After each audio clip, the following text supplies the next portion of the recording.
Hey Curlies, how you doing? It's Curly Locks, and today I am coming on here to talk to you about something a little bit more important than shampoo and conditioner and the latest curly hair product that's out on the market. I know you guys are used to me doing product reviews and talking about our curly natural hair, but there's something that is really been pressing on me, and I've been looking at a lot of YouTube videos, and this topic keeps coming up, and it comes up amongst my friends and I wanted to bring out this discussion on YouTube because there's just such a huge trend of single parenting in our community. We have a lot of single mothers. We have a lot of single dads. We have a lot of single black family households headed by black women. The issue that I have with this is that a lot of times these mothers, black mothers in particular, and I can speak on black because I'm black mothers, when they are angry or upset or hurt or feel betrayed by the fathers of these children, they do everything in their power to try to keep the fathers out of these children's lives, which is to the child's detriment. And it pisses me off. Just because your man cheated on you or didn't want to work or whatever the case may be, because 9 times out of 10 these men weren't abusive to the kids or harming the children. He just didn't want to be with you, and because of this you are punishing him, really punishing your kids, but you are punishing him by not letting him have a real relationship with his children because you are butthurt. My issue is that these boys are being raised in these single parent homes with just mothers, and they're growing up gender confused. I don't point the finger at anybody. I'm not speaking about anybody in particular. This, I believe, is an epidemic in our community. And the reason why I feel like I am qualified to speak on it is because I am the mother of a son whose father and I broke up years ago. And my son has a great relationship with his dad. And I never wanted my son to have a weekend relationship with his father. His father is at the schools. His father goes with him to the gym at the end of the day. He spends a lot of time, more time with his dad than he does with me, because he is growing into a man. And I made the conscious decision when my son was about 5, and I was like, I'm up here in the morning getting ready for work, getting him ready for school. I'm putting on mascara. I'm putting on lip gloss. I'm really very girly, like everything pink, love Betty Boop. Everything about me is feminine and girly. And I'm looking at my 5-year-old son, and I'm like, I need him to mimic his father and what he sees his father doing in the morning, and not mimicking me and what he sees me doing in the morning. And I made that conscious decision of a 5-year-old who will be 12 in a few weeks, because actually not even a few weeks, in 10 days will be 12. And I see how much of a man he has become because I fostered that relationship with his father. Okay, so I'm back. Someone was at my door. My dog was having a fit, so I had to readjust myself. So anyway, where was I? So I fostered that relationship with my son and his dad because I never wanted it to be said that I kept him away from his father because our relationship went sour.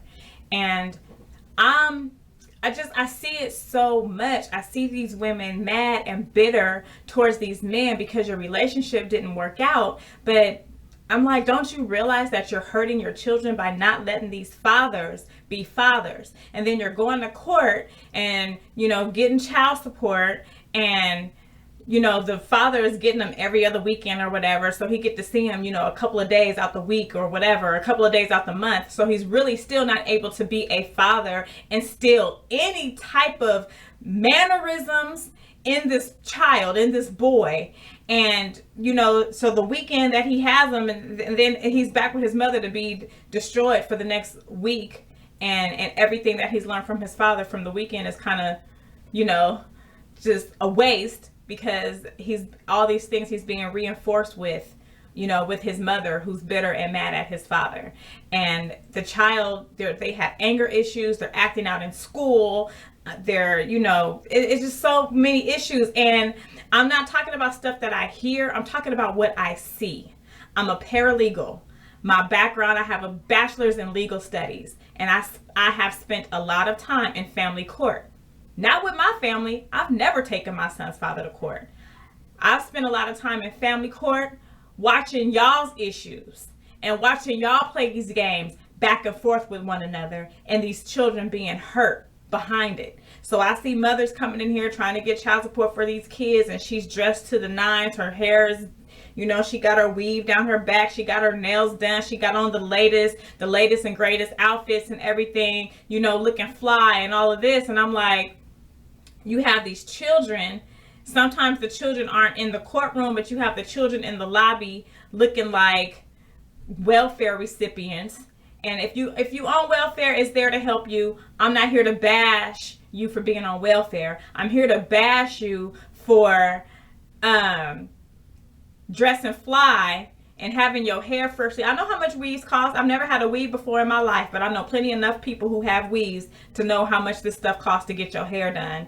And it's not these upper echelon women who can afford this lifestyle who is doing this. It's these girls that are in here who are looking at this child support as a means of survival. Not because my son needs tennis shoes and I need to enroll him in t-ball, and so I need to pay the fees, so we need to share the cost of that. It's not for that. It's so that they can go get their hair done. It's so that they can be at the clubs on the weekends. The clubs is full of baby mamas.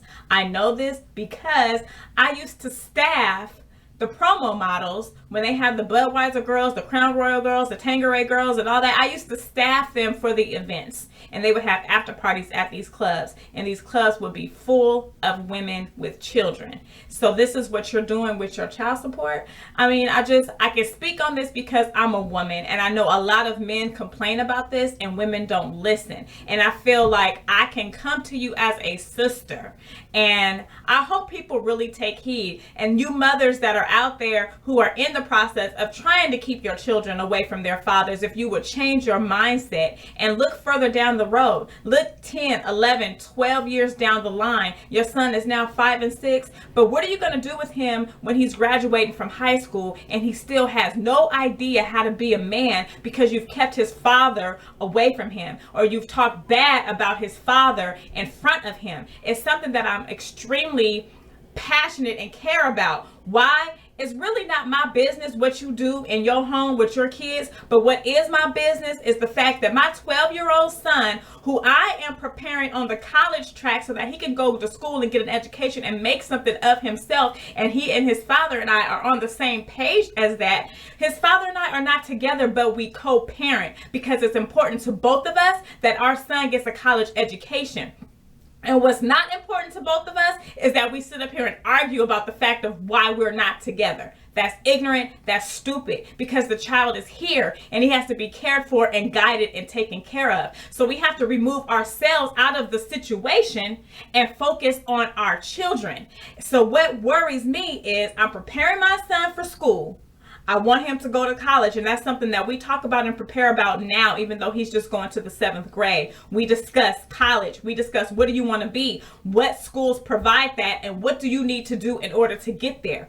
And what saddens me is at 12, I look ahead at him graduating from high school. He's going to graduate when he's 17. He'll still be 17 when he leaves to go away to college. And when he becomes college educated and a professional black man, he will not be able to find a professional black woman to settle down with because all these girls are being raised in these households where their fathers aren't around and the mothers are keeping them away from their fathers. So now you have a girl who grew up without her dad. Like, yes, my son is growing up without his parents being married in the household, but he's growing up with both of his parents. So life gives you lemons, you make lemonade. I wanted the nucleus of my family to stay together. I grew up with both of my parents, and I wanted to be able to provide that. But when I saw that it wasn't going to work and I needed to separate myself from the situation, I knew that I did not need to separate my son from the situation. So I'm coming transparent as an open book. I'm not pointing the finger. These are things that I had to learn myself over time. And then looking through the system doesn't care that you're keeping the fathers out of these kids' lives. The system is designed against the fathers in the first place, because the one thing they know that how they can destroy the family is destroy the head. You can break your toe, you can still function. You can break your arm, you can still function. You can break your leg, you can still function. You can break your neck, you can still function. But if you have a headache, you can't drive, you can't eat, you can't watch TV, you can't have the lights on. If anything happens to the head, you can have injuries all over your body. But if you have a brain injury, your chances of survival are slim to none.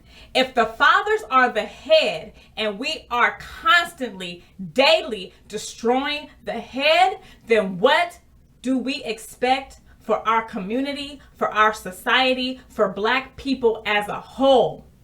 Church is full of single Black women searching for a dream when you need to be working on your family. You go to church weekly, praising this man weekly, when you need to be fostering some type of co-parenting nucleus with the father of your children.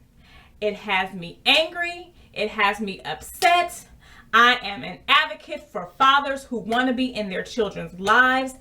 It's getting out of control. I feel like I wanted to speak on it in a public format. I touched on it a little bit in my book. I never come on YouTube and promote my book, and maybe I should, because these are conversations that we need to be having. I don't care about the new lip gloss that's out. I don't care about the new conditioner that's out. Yes, I get stuff sent to me free in the mail to try it on my hair, review it, to come back and tell you guys what it's all about. But what's really more important is what is happening constantly in our community with our Black children.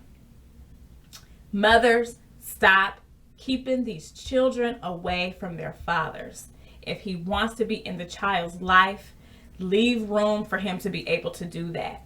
If he has moved on from you and is in another relationship, respect his relationship and respect that other woman that he's in a relationship with. And you will find that you will start living a better quality of life. Somebody out there will love you, but you cannot find the love that you desire and that you deserve if you keep bashing this other person who he wasn't meant to be with you in the first place. He came into your life because this child was meant to happen. This child was meant to be. And once you understand that it's not about you, it's about that child, then maybe we will start seeing some better results in our communities. These young boys will stop going to jail. And I'm not saying that they're going to jail because their fathers are not in the homes with them, because some of their fathers are in jail. But stop procreating with these people. Women, make better choices. When you make better choices for yourself, you make better choices for your children. And that's all I really wanted to come on here and say today. I'm not bashing anybody. I'm not talking down to anybody. I just want Black women to foster better relationships with the fathers of their children. And then on the flip side of that, stop having children with men who are not married or committed to you. Because if he didn't marry you after the first child, he for damn sure is not going to marry you after the second one. And I said that in my book as well. So this is just a conversation. If I stepped on your toes, I am very unapologetic for the way that I feel, because the truth is very confrontational. So I'm unapologetic if I stepped on your toes. What I'm really trying to do is expose, and it's already exposed, but I really just want to offer just a bit of advice as a black woman to another black woman to see if we can all get on the same page and stop having white America point the finger and laughing at us. That's really all I have to say. And I hope y'all take heed. And we need to make some changes in our community. And the first starts with the family and starts with the home. And we could worry about the lip gloss and the hairstyles later. Peace out, y'all. I'll be back probably talking about conditioner in a couple of days, but I had to get this off my chest for today. So y'all be blessed as always. Hugs and kisses.